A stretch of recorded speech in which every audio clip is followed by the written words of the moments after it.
오늘 우리에게 주시는 하나님의 말씀은 신약성경 갈라디아서 1장 13절부터 24절의 말씀입니다.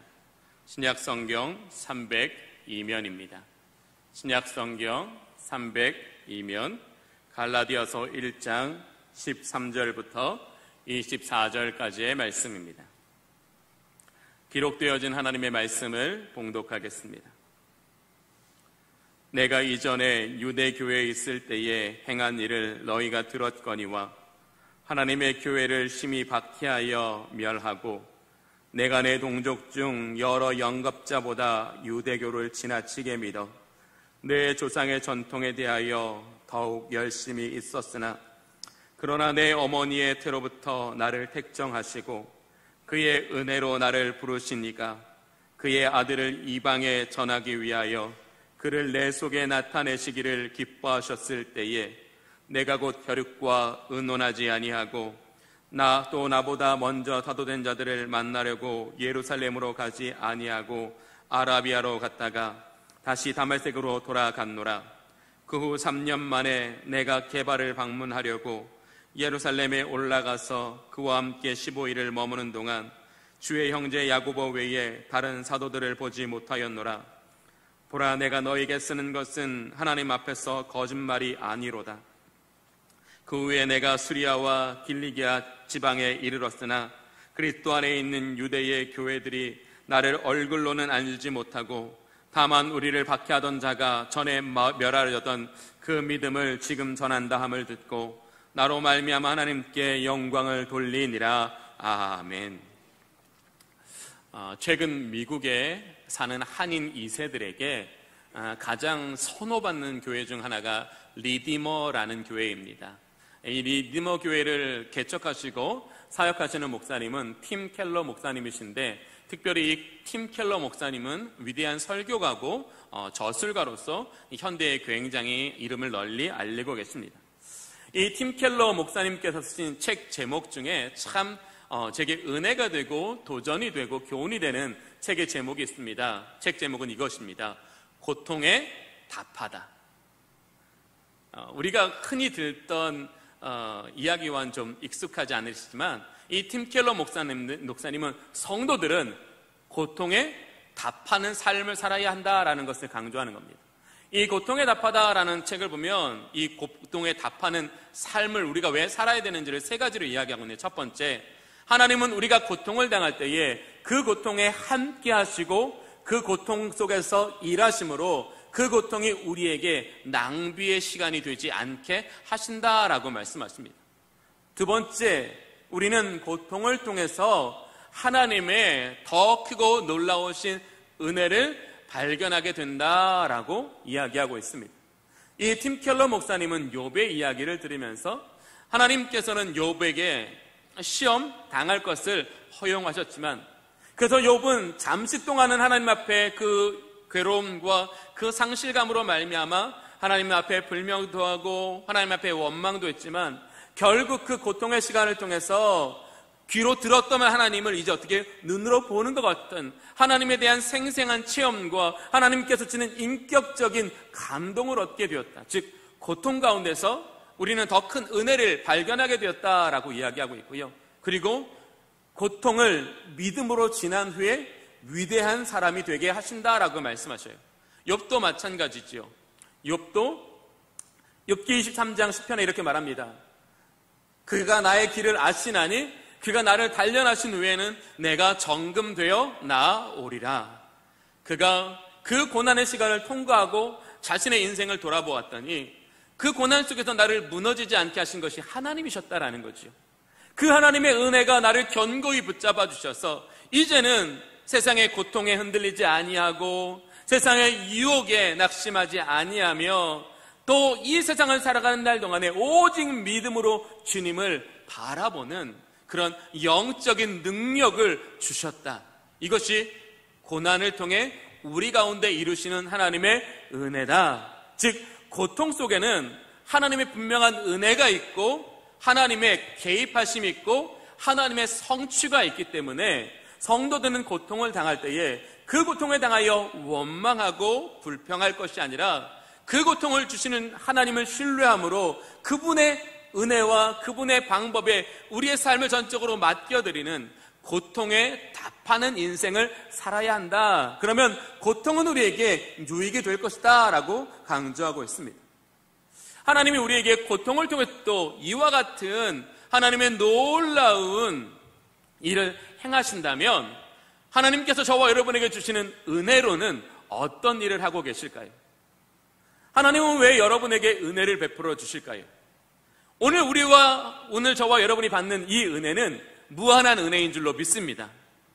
영원한 은혜인 줄로 믿습니다. 전능하신 은혜인 줄로 믿습니다. 우리가 무엇을 가는데 그것을 주세요? 여러분 그거 받을 자격 있으세요? 여러분 그거 받을 만한 노력하셨어요?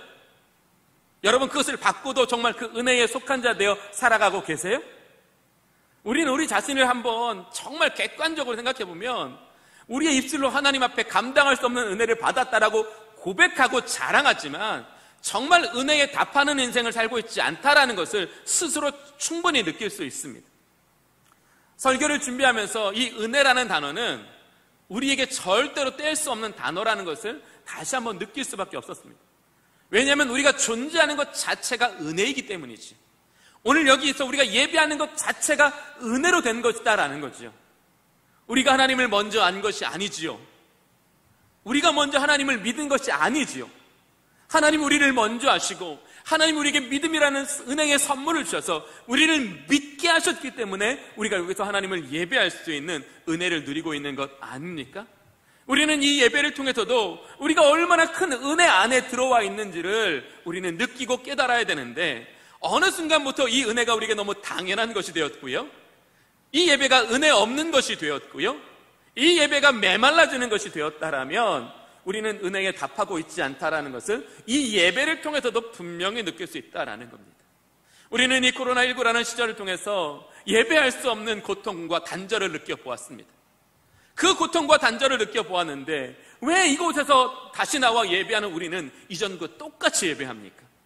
그 고통과 그 단절을 느껴보았다면 우리는 이 예배를 더 소중히 여겨야 되고 이 예배를 통해 주시는 하나님 앞에 우리를 더 온전히 열어놓고 그분의 은혜 앞에 우리를 집중해야 되는데 여전히 우리가 예배를 드리는 우리의 모습은 이전과 다름이 없다라는 것을 우리는 볼 때 우리는 여전히 은혜를 사모하고 은혜 받기를 기대하지만 은혜 받은 사람의 삶을 살아내는 것은 여전히 부족하다라는 것을 우리는 느낄 수 있습니다.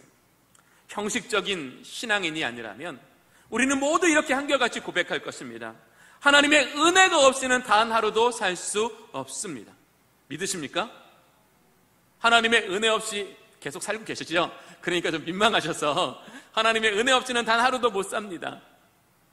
오늘 이런 믿음의 고백을 날마다 주님께 드릴 수 있기를 원합니다. 하나님, 주님의 은혜가 아니면 나는 단 한순간도 살 수 없습니다. 난 단 한순간도 설 수 없습니다. 라는 이런 믿음의 고백과 그 은혜를 향한 간절함이 있을 때 하나님은 우리에게 더 큰 은혜를 주신다라는 겁니다. 우리에게 은혜가 얼마나 중요한가라는 것을 우리는 노아를 통해서 알 수 있습니다. 우리 창세기 6장을 한번 펴볼까요? 제가 1부 때는 안 펴고 해서 약간 좀 생동감이 적어졌었는데 우리 창세기 6장을 한번 펴볼까요? 창세기 6장 1절을 보시면요, 지면에 사람이 번성하게 되었다라고 이야기하고 있어요. 사람이 번성하고 그래서 그들이 날로 지경을 넓혀갔는데요, 6절에 보시면 여호와께서 사람의 죄악이 세상에 가득함과 그의 마음으로 생각하는 모든 계획이 항상 악할 뿐임을 보시고, 여기서 항상이라는 것이요, 이들이 완전히 죄에 치우쳤다라는 것을 이야기하고 있어요. 6절을 보시면 땅 위에 사람 지으셨음을 한탄하사 마음에 근심하시고, 사실은 이 규절은 굉장히 이 예수를 믿지 않는 사람들에게는 위험천만한 규절일 수 있습니다. 왜냐하면 이 6절을 보면서 하나님도 실수하시잖아, 하나님도 오류를 범하시잖아 라고 그렇게 해석할 수도 있는 것입니다. 그런데 왜 하나님께서는 이와 같은 내용, 실수가 없으시고 전능하시고 완전하신 하나님께서 한탄하셨다라는 기록을 여기에 두셨을까요? 인간이 그만큼 악해졌다는 것을 말하는 거예요. 그의 아들을 통해서 저와 여러분의 생명을 구원하시기를 기뻐하시는 그 하나님께서 왜 어떻게 하나님께 창조하신 사람을 보면서 한탄하셨다라고 느낄 정도라면 이 사람의 죄악이 얼마나 컸다라는 것을 강조하고 있는 거죠. 그리고 6절을 보겠습니다. 7절을 보겠습니다. 이르시되 내가 창조한 사람을 내가 지면에서 쓸어버리시되. 여러분, 이게 간단한 일처럼 보이십니까? 하나님의 사랑으로 창조하신 자들을, 이때껏 하나님께서 그 은혜로 다스리신 그 사람들을 모든 지면에서 쓸어버리기로 마음 먹으신 우리 하나님의 마음은 어떠하겠냐는 거죠. 우리 하나님의 마음은 이루 말할 수 없습니다. 그러나 그 하나님의 아픈 마음에도 불구하고 하나님은 이 지면에서 모든 사람을 쓸어버리심으로써 다 새로운 세대를 열으셔야만 했다라는 것입니다. 그러한 상황입니다. 지금 상황이 8절 보십시오. 그러나 노아는 여호와께 은혜를 입었더라. 지금 이 노아가 이 사람들과 다른 시대에 살고 있습니까? 다른 지역에 살고 있습니까? 다른 문화권에 살고 있습니까? 아니요, 똑같은 시대에 살고 있습니다. 똑같은 지역에 살고 있습니다. 똑같은 우상의 숭배가 가득한 그 문화 안에 살아가고 있습니다. 그러나 왜 이 사람 노아가 하나님께 은혜를 입은 자 되었을까요? 하나님께 주신 은혜를 그냥 방치하는 것이 아니라 그 은혜에 응답하는 삶을 살았다라는 거죠. 좀 더 구체적으로 얘기해보면 그 세대를 본받지 않았다라는 거예요. 그 세대를 본받지 않기 위해서 악을 멀리했다라는 거죠. 믿음으로 주님을 바라보았다라는 거죠. 이 세상의 좋음보다 하나님 자녀로 살아가는 것을 더 소중한 것으로 여겼다라는 거죠.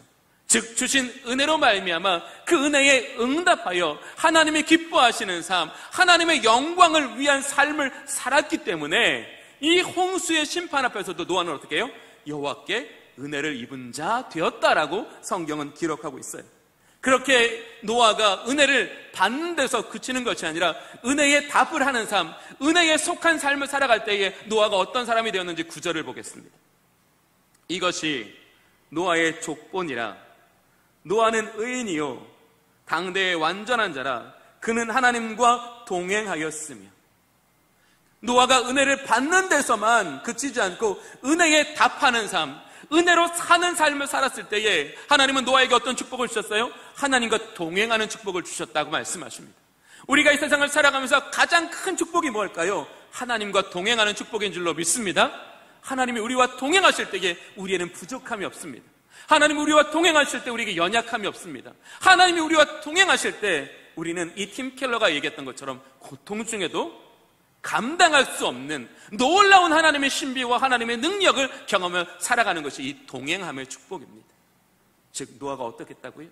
은혜를 받는 데서 머무는 것이 아니라 은혜를 받고 자기 속에서 가두어두는 데서 그치는 것이 아니라 그 은혜에 답했고 그 은혜를 따라 살아갔기 때문에 하나님은 그와 동행하여 주심으로 그 하나님과의 동행하심의 결과가 뭐예요? 의인이라고 말하는 거예요. 그 하나님의 동행하심의 결과가 완전한 인생으로 세우셨다라는 것을 창세기는 이야기하고 있는 겁니다. 사랑하는 교우 여러분, 이와 같이 우리가 은혜를 받는 것보다 중요한 것은 은혜에 답하는 삶을 살아가는 것입니다.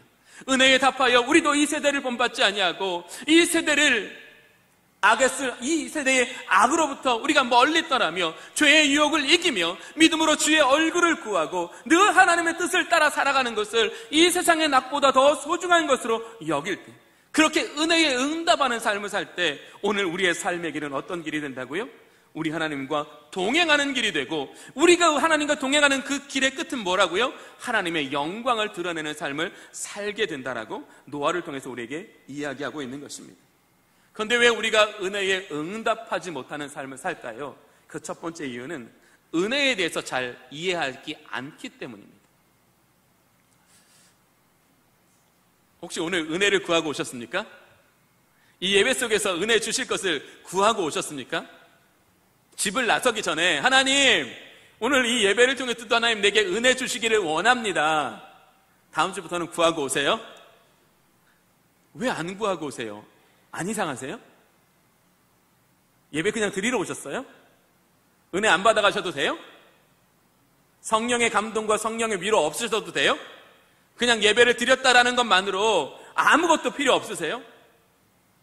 아니죠. 우리가 예배 여기 왜 드리러 왔어요? 하나님 만나려고 온 거잖아요. 그분이 나를 사랑하시고 내 속에 깊이 들어와 계시며 내 연약함을 돌보시고 나의 모든 죄를 속량하시고 나를 은혜로 세워주시기를 기대하는 마음으로 여기 와 계시지 않는 거예요? 그렇게 우리가 중심으로 여호와를 향할 때 우리의 중심을 보신 하나님께서 우리에게 주시는 게 뭐예요? 그걸 바로 은혜라고 말하는 거예요. 우리가 공로가 있어서 어떤 충분한 행위를 해서 은혜를 주시는 것이 아니라 우리의 중심을 보시고 이 예배의 이후의 삶, 예배 이후의 삶이 믿음과 진리와 성령에 속한 삶을 살게 하시기 위해서 이 예배를 통해서 무엇을 주시기 위해서? 은혜 주시기 위해서 우리를 여기에 불러주셨다라는 거예요. 그게 오늘 우리가 하나님 앞에 바라봐야 할 거다라는 거지. 그런데 우리는 매일매일 하나님께 은혜를 구해요. 근데 우리가 구하는 은혜가 뭔지 아십니까? 주님, 어렵지 않게 해주세요. 힘들지 않게 해주세요. 위험이 오면 지나가게 해주세요. 하나님, 기도하는 것들이 다 응답되게 해주세요. 주님, 건강하게 해주세요.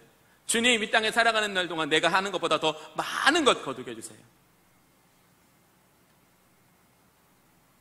우리가 기도할 때 주님, 십자가에서 내가 죽게 해주십시오. 주님, 내게 주신 은혜가, 내게 주신 물질이 내게 남겨졌지 않고 다 세상을 향하여 흘러나가게 해주십시오. 이렇게 기도하지 않는다라는 거죠. 우리의 기도의 대부분은 평안과 번영과 행복과 이러한 것이다라는 거죠. 우리가 구하는 대부분의 은혜는 세상적인 것이고요, 육신을 위한 것이다라는 겁니다. 그러나 하나님께서 저와 여러분에게 은혜를 베푸시는 이유가 뭘까요? 저와 여러분이 신령한 몸으로 이 땅을 살아냄으로써 그 영원한 하나님의 영광에 들어가게 하시기 위해서 저에게 은혜를 베풀어 주시는 거예요. 하나님께서 은혜를 주시는 참된 목적은 이 세상도 있지만 우리가 이 세상에 살아 하나님의 영광에 넉넉히 들어가게 하시기 위해서 저와 여러분에게 은혜를 베푸시기 때문에 하나님은 저와 여러분의 기도에 응답하지 않으실 수 있는 거예요. 왜?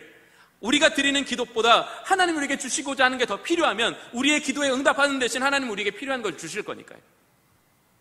응답하지 않으시는 게 은혜예요. 그래서 은혜라는 거예요. 하나님은 기도에 침묵하시는 게 아니라 우리의 기도보다 하나님이 우리에게 있어야 될 것을 먼저 주시기 때문에 그게 은혜라고 말하는 거예요. 내 뜻대로 되지 않게 하시고 내 기도대로 되지 않게 하시고 모든 것을 하나님의 뜻대로 하나님의 섭리대로 응답하시는 것을 우리는 은혜라고 표현해야 된다는 거예요. 그러면 우리는 날마다 그것이 우리의 기도의 우선순위가 되어야 되지 않을까요? 그것이 우리의 바람의 우선순위가 되어야 하지 않을까요? 그런데 우리는 여전히 하나님께서 우리에게 주시고자 하시는 그 은혜가 물질에 한정되어 있을 때가 많고 번영에 한정되어 있을 때가 많고 건강에 한정되어 있을 때가 많다라는 거죠. 오늘 이 예배를 드리면서 하나님께서 내 마음을 너무나 뭉클하게 하셔서 나 오늘 저 사람한테 가서 용서를 구해야 되겠다. 내가 용서해 주겠다라고 내가 선언해야 되겠다. 선포해야 되겠다. 내가 저 사람을 보면서 오늘 내 물질을 저 사람을 위해서 좀 나누어 줬으면 좋겠다. 이런 내 삶에 주신 은혜가 세상을 향하여 내 이웃을 향하여 흘러가도록 감동 주시는 것은 은혜라고 여기지 않는다라는 거예요. 우리는 그것을 구해야 되지 않을까요? 정말로 은혜에 답하는 삶이 뭘까요? 내게 주신 은혜가 내게만 머물러 있는 것이 아니라 그 은혜가 나로부터 흘러 넘침으로써 말미암아 우리의 그 아름다운 행실을 보고 믿지 않는 사람들이 하나님의 영광을 드러내게 하는 삶, 그게 더 우리에게 은혜에 속한 삶이 아닐까요? 우리는 그런 은혜를 구해야 한다라는 거죠. 그런 은혜를 바라보아야 한다라는 것이죠. 그런데 오늘 우리가 구하는 은혜는 여전히 세상적이고 여전히 나 중심적이고 여전히 육심적인 거기 때문에 우리는 그렇게 은혜에 매달려 있기 때문에 하나님이 우리에게 주시는 더 큰 은혜는 못 보고 살아간다라는 거예요. 여러분, 일주일 동안 어떻게 사셨습니까? 하나님께서 여러분에게 어떤 은혜를 베풀어 주셨습니까? 하나님 이 한 주간 나한테 이런 은혜를 주셨어. 혹시 그 은혜를 깊이 깨닫고 그 은혜에 감사해서 그 온전한 감사의 마음으로 예배 드리러 나오셨습니까? 그게 바른 성도의 삶 아닐까요? 하나님이 저와 여러분에게 은혜를 베푸셔서 우리가 온전한 예배를 드림으로써 우리는 그 하나님의 은혜의 더 풍성함을 누리며 살아갈 수 있지 않을까요? 하나님 이렇게 우리에게 주시는 은혜가 분명한데 우리는 그 은혜를 자꾸 내가 원하는 것으로 축소시키고 내가 원하는 것으로 제한시키기 때문에 우리는 하나님이 주시는 더 좋은 은혜를 놓치고 살아간다라는 거예요. 이미 주셨지만 그 은혜를 인하여 살아가지 못한다라는 것을 이야기하고 있는 거예요. 그런데 오늘 본문의 바울을 보면 은혜에 답하는 삶을 살았어요. 다메섹에서 부활하신 예수 그리스도를 만난 그 이후에 이 바울의 삶은 하나님의 그 영광에 들어가기까지 은혜에 응답하는 삶을 살았다라는 것을 볼 수 있습니다. 그러면 어떻게 이 바울이라는 사람이 세상의 많은 시험과 환난, 특별히 사역의 현장에서의 그 수없이 많은 고난에도 불구하고 은혜에 답하는 인생을 살았는지를 본문을 통해서 함께 알아보기를 원합니다. 오늘 본문 갈라디아서 1장을 보면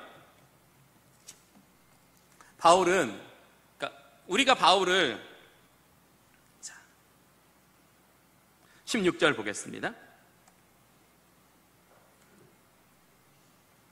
그의 아들을 이방에 전하기 위하여 그를 내 속에 나타내시기를 기뻐하셨을 때에, 즉 이 바울이 부활하신 예수 그리스도를 만난 그때는 하나님이 기뻐하시는 때다라는 걸 말하고 있는 거예요. 그냥 아무렇게 만나주신 것이 아니라 바울의 인생에 가장 완벽한 타이밍에 하나님이 그 바울에게 이 부활하신 예수님을 만나는 은혜를 주셨다라는 것을 말하고 있어요. 그러면 바울에게 하나님의 은혜는 언제부터 시작됐다고 느낄 수 있어요? 부활하신 예수님을 만난 순간부터라고 생각될 수 있죠. 왜냐하면 부활하신 예수님을 만나기 전에는 어떤 삶을 살았어요? 오늘 여기 13절에 하나님의 교회를 심히 박해하던 삶을 살았죠. 하나님의 교회를 심히 박해하는 사람에게 하나님께서 은혜를 베푸실까요? 안 베푸실까요? 우리는 이성으로 생각하기 때문에 안 베푸셔야 된다고 생각해요. 그렇죠? 하나님을 박해하는데 왜 하나님이 그에게 은혜를 베푸셔야 돼요? 은혜를 베푸셔야 될 이유가 없지요. 네.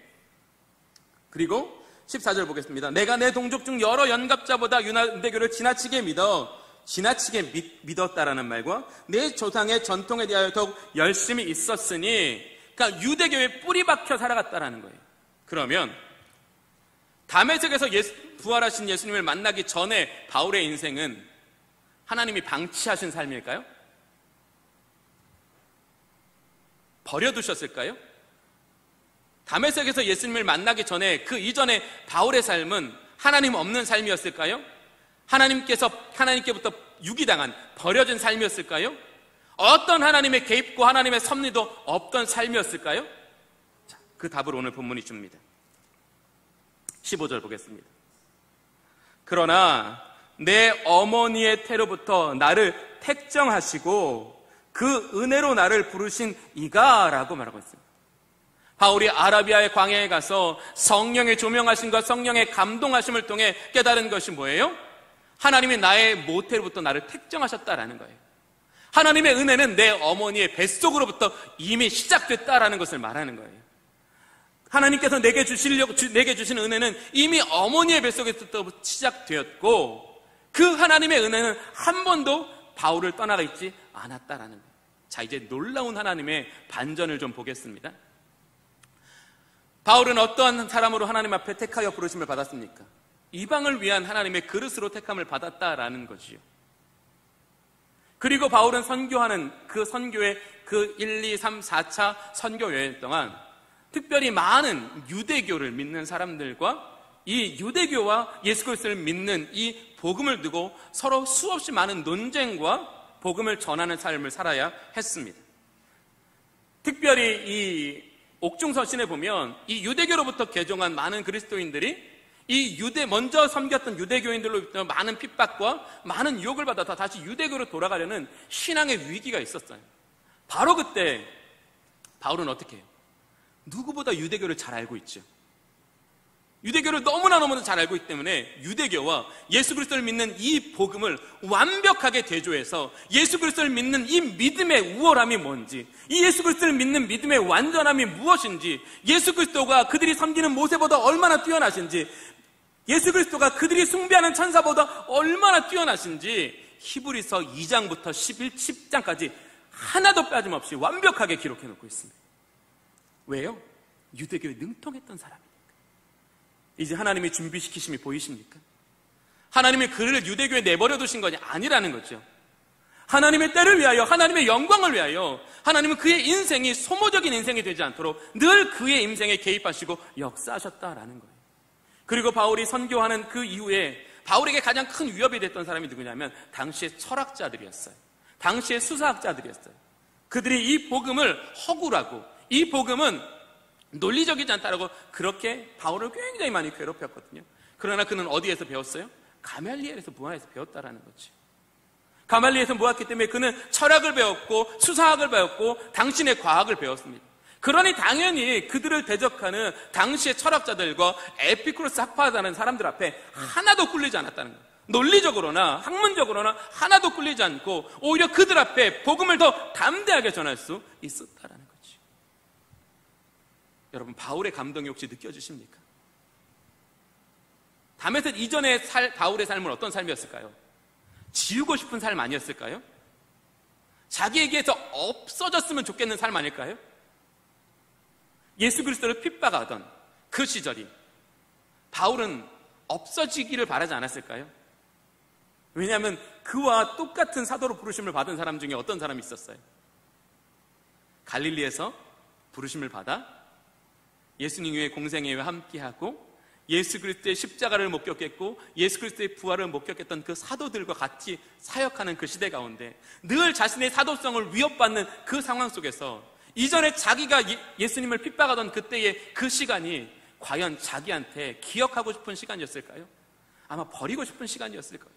그러나 그가 깨달은 게 뭐예요? 그 시간은 버려지지 않은 시간이었다라는 거예요. 그 시간은 하나님이 은혜로 준비시키시는 시간이었다는 거예요. 그 시간 동안 하나님은 나를 그 영광을 드러내는 믿음의 사람으로 세워나가셨다라는 거예요. 그의 모태로부터 다메섹까지, 또 다메섹부터 그의 영광에 이르기까지 이 바울은 어디에 있다고 생각해요? 하나님의 은혜 안에 이제 속한 자가 되었다는 거지. 하나님의 손이 그를 붙잡고 있다는 것을 온전히 깨닫게 된대. 자신이 완전히 하나님의 것이 되었다라는 경험을 하게 되는 거예요. 어떻게? 은혜의 깊이를 깨닫는 순간.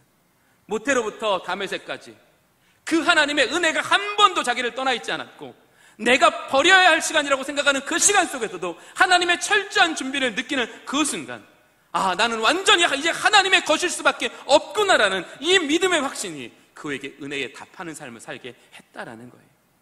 오늘 왜 우리가 은혜의 답을 못할까요? 내가 완전히 주님의 것이 되는 경험이 없기 때문에 그러는 거예요.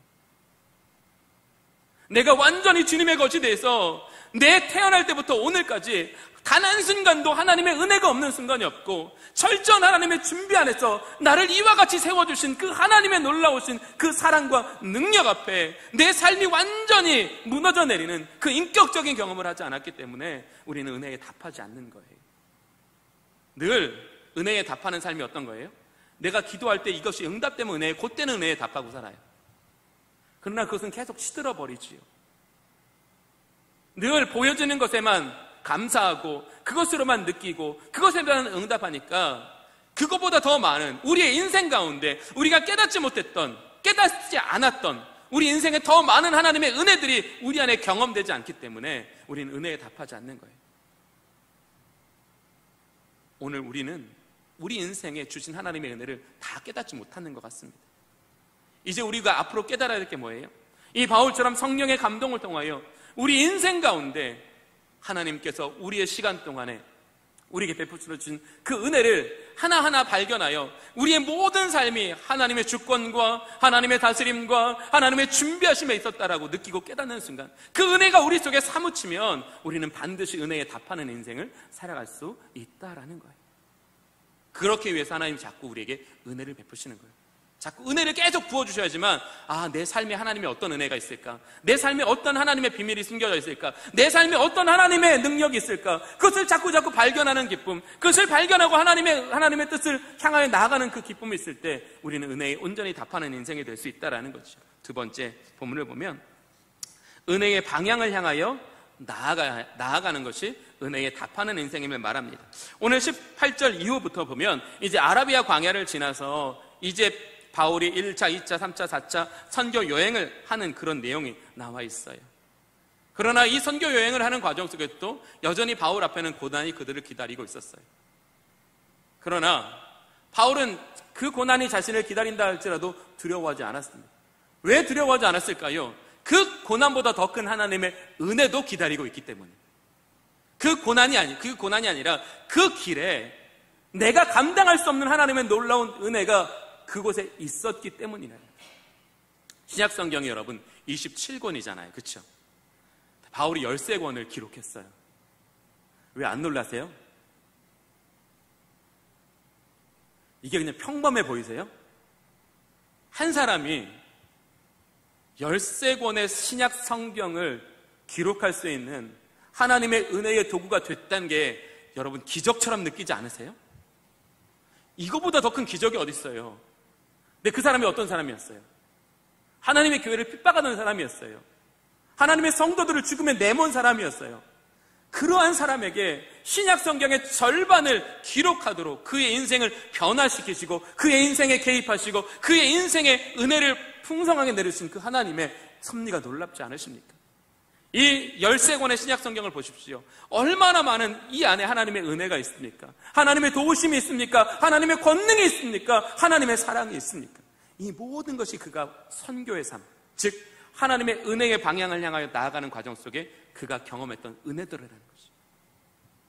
우리가 은혜를 받고 받은 데서 멈춰 있으면 우리에게 이 은혜는 없어요.